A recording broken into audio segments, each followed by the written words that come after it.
I am Christopher Fridd, Product Manager for the Photonic Solutions Division of MKS, supporting our Newport Optics and Optical Solutions customers. A brief agenda of my presentation today. I'm going to go over a high level of MKS, discuss how optical filters are constructed to filter light and some of the most common types of optical filters, touch on some of the applications and instrumentation which utilize optical filters, talk about some key parameters of optical filters which can be used and optimized through design and manufacturing through to the metrology, and conclude with an overview of Newport's ODiate optical filter coating platform.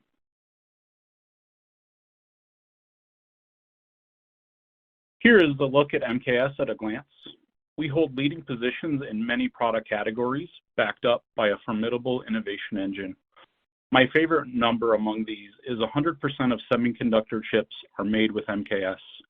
We are a leading solutions provider, and today's semiconductors simply do not get made without MKS somewhere in the value chain. Because of this, we are foundational to advanced electronics and work extensively in specialty industrial and life and health science markets as well.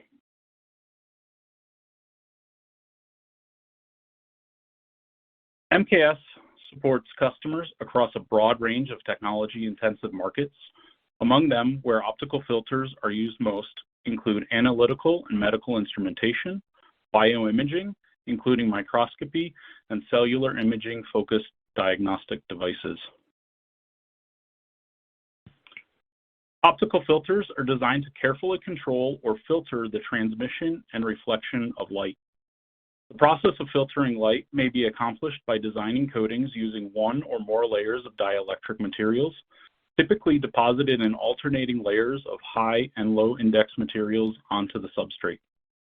Each layer may range from a few nanometers to a few microns in thickness.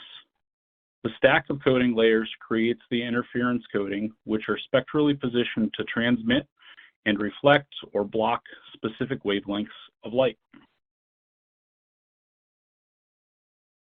Two of the most common optical filter types include bandpass filters, which are often used at 0-degree angle of incidence and designed to transmit a specific narrow or wide region of the spectrum and block all other wavelengths through reflection, and dichroic filters, which are typically used at 45 degrees to separate or redirect the incoming light, reflecting one spectral region while transmitting either a longer or shorter spectral region.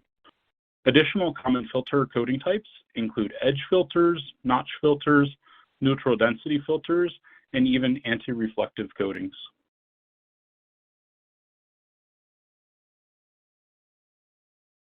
Optical filters are utilized across a broad range of scientific applications, enabling the measurement and imaging of biological cellular structures and many different instrument types. Also, they're used in precision agriculture and environmental monitoring, as well as industrial applications, including color measurement of defined samples.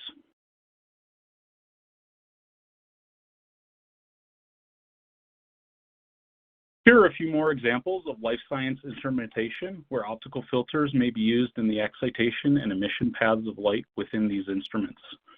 PCR analyzers have gotten much of the attention over the last several years due to their importance in the confirmation of COVID-19 cases. In fact, MKS Newport have shipped over 5 million filters for PCR instruments over the last few years.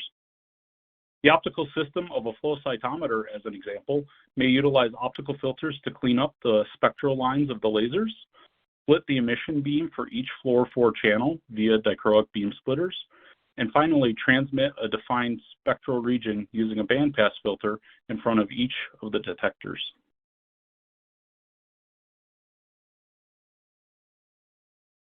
The spectral passbands for excitation and emission filters in a fluorescence system can be custom designed to suit the specific assays or fluorophores used to image the cellular structures.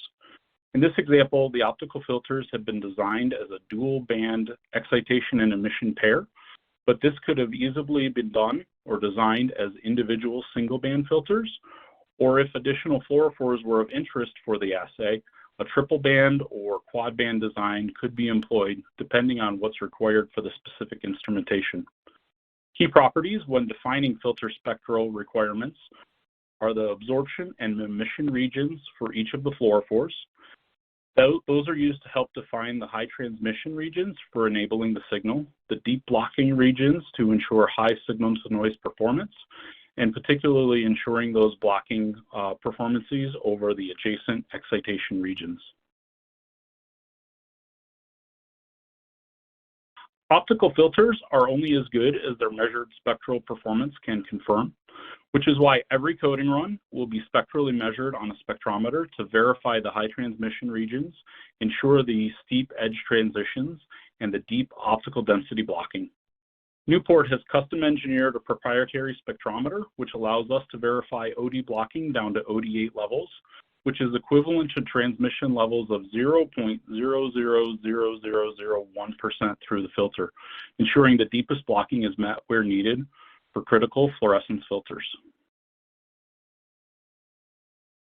Newport's ODiate optical filter coding platform enables the highest levels of transmission with verifiable optical density blocking to ODiate levels and steep transitions between them, delivering excellent part-to-part and batch-to-batch consistency.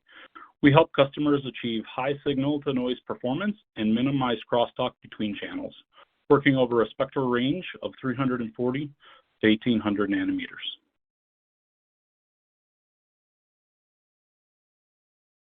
Should you have any questions about the design and specifying of optical filters for scientific or medical applications, feel free to include your question in the webinar box and we will ensure we get an answer to you.